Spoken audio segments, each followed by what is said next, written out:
back to Crusader Spotlight. Today we'll be talking about Alyssa Pinchokchay. Alyssa is known as a social butterfly. She has been attending Gethsemane Baptist Christian School for about 4 years. She's a junior who plans to attend Golden State Baptist College. Alyssa sings for church and plays volleyball at our school. She loves fashion, hanging out with friends, and walking with the Lord. She keeps God very close to her art, which is what makes her such an amazing role model. That's it for Crusader Spotlight. Make sure to come back next week to see who's our next Spotlight. Today we're going to be talking about Crocs, but not just any kind of Crocs. We're going to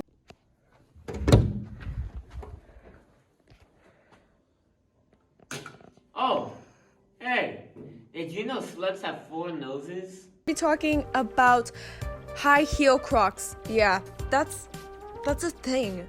So, in 2017, Balenciaga and Crocs wanted to make a collaboration and make high heel Crocs, also known as Crociaga. If you don't know what Balenciaga is, it's this luxury design brand that's very popular, but they have very unique style. I honestly really want to try them on, but I would never spend $695 for these shoes. That's ridiculous, but supposedly articles are saying they're just so worth it. What do you guys think about these Balenciaga high heel Crocs? Would you buy it?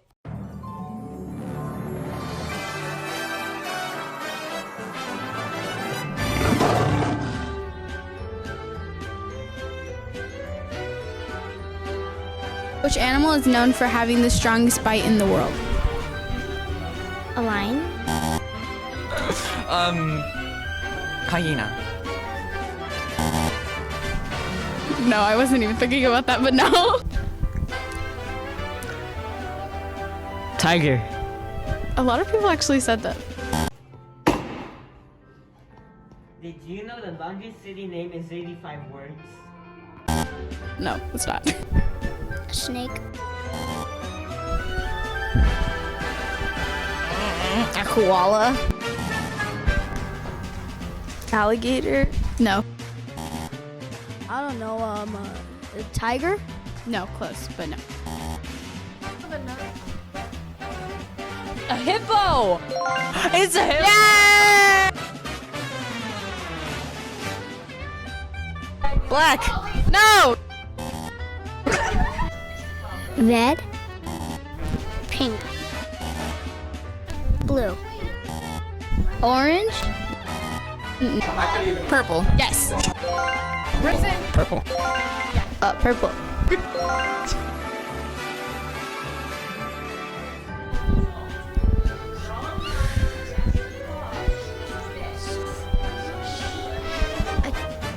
Kangaroo?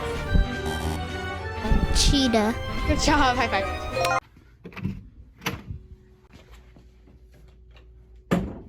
Did you know Sweden has 267,000 islands? Cheetah.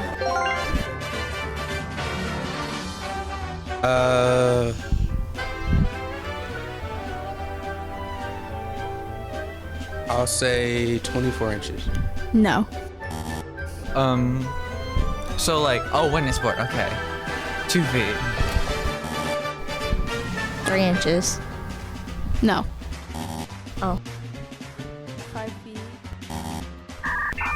This big. No. Is it like 2 inches? What? 1 inch. Yes. Yes, so smart. Green check mark me.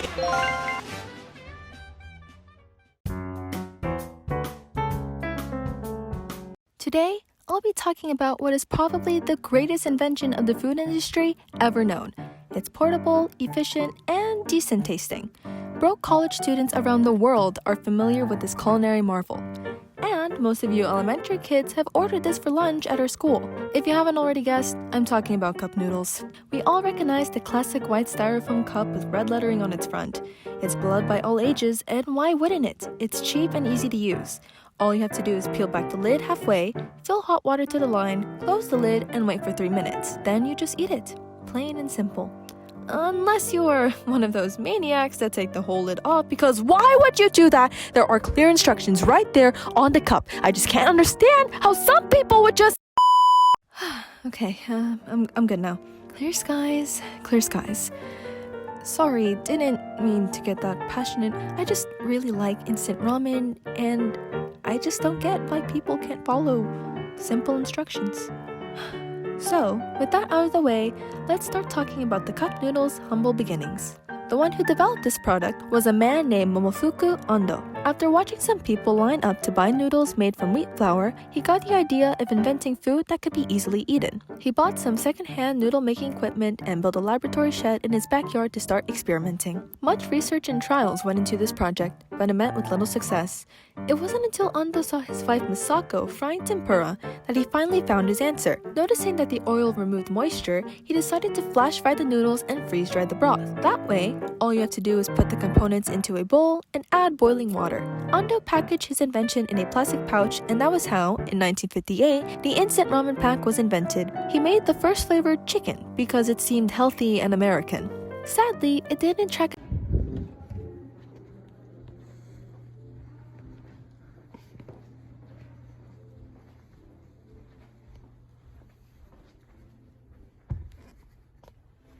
Oh, hey, did you know apples float on water? Attention right away. Ando's chicken ramen costed 6 times the amount of a regular bowl of noodles.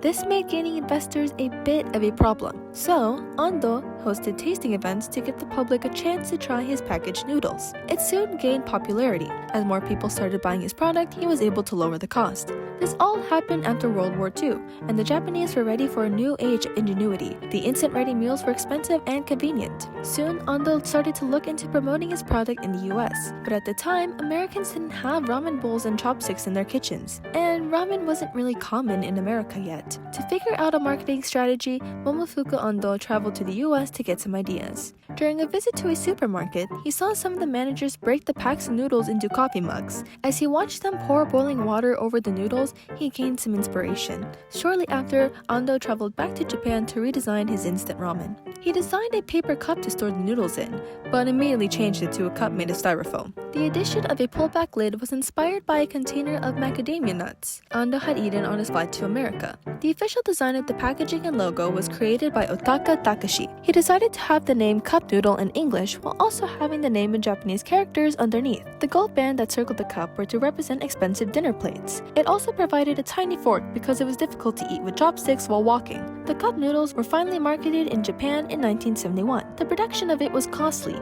being priced at 4 times the amount of the instant ramen packets. But that just made these ramen cups seem luxurious. I can't imagine anyone saying that about cup noodles now. There was still one problem. These ramen cups were designed to be eaten on the go, but in Japan, it was considered rude to eat while walking. And there was also the need for hot water to cook the noodles. So Ando decided to place his product in vending machines that would dispense hot water. A shop selling his product was set in the Ginza district, which was a popular hangout for teens. He knew that the noodles would sell because young people don't care about being respectful. I'm kidding, that was a poorly made joke, don't take it seriously. The shop was strategically placed near a McDonald's to attract attention. The invention was mostly promoted to workers who wanted a hot meal that wouldn't be difficult to take with them on the way to their jobs. The cup noodles' popularity grew when media coverage of a hostage crisis showed police officers eating the product. Then, in November 1973, cup noodles were sold in the United States. The name was Americanized to Cup O Noodles, and it had shorter noodles for it to be easily eaten with a spoon. There were also less flavors. While Japan had flavors like chicken teriyaki, curry, and chili tomato, the US had chicken, beef, and seafood, which I guess is fine too. Now, cup noodles are available in 80 countries, each with flavors unique to their own region. People have gotten so creative with the noodles, sometimes adding actual pieces of beef or seafood to improve the taste. There have been many companies that have made their own version of this dish, and I have to say I like them a bit more than the regular one. But the original cup noodles will always have a special place in my heart. I bet you noticed. Sir, what's this? I spent this month's rent on Valentine's chocolate. So you're gonna have to work somewhere else this week. Wait, What? Alright, Eli, you're not allowed in there. Let me just clear my table. Just let me clear my table. No. Oh wait, we can't actually afford this intro right now. Okay, we'll just cut it out. So this is what my parents were saying when I got my bachelor's in English. Hi, welcome back to Crusader News. Let me catch you up on what you missed. Fine Arts is happening soon on the 10th and 11th next month. And on the 8th, we're going to have performances done by everyone that's participating from 2 o'clock to the end of school. Let's hope everyone gets a good placing. The elementary had their Valentine parties, and they had a lot of fun giving candies and gifts to each other. And up in the higher grades, the teenagers did nothing. They did nothing. Parent-teacher conferences are happening on the 17th and 18th, so make sure you act right, or that's going to be quite an awkward car ride home. And the 4-week period's happening soon, so it's a good time to start bringing up your grades. Please let me back in the studio. This has been Crusader News. I'm Alyssa, and hopefully they'll let me back in the studio.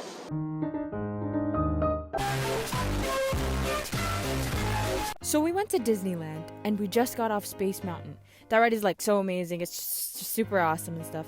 And then my sister, she turns to me and says, "Oh man, that was I was just so mesmerized." And then she said, "Man, I was so awe." Not that she was in awe, but that she was awe. Okay, it is funny, and I do hope that she was joking. Oh, hey, did you know octopuses have 3 hearts? But when people speak incorrectly or use words just in the wrong way, it really messes with me. For example, the word ironic. That word is usually always used incorrectly. Ironic. Adjective. Happened in the opposite way to what is expected, and typically causing wry amusement because of this. It pretty much just means, Bob, my great-grandmother passed away in our family room. Wait, dude. So are you saying she died in your living room? Well, ain't that ironic? But people use ironic in conversations like, "Oh my soul, Becky, who would have thought that we would have both come to the same Target on the same day? Isn't that ironic?" No, Cheryl, it's not ironic. It's just coincidental. Thank you.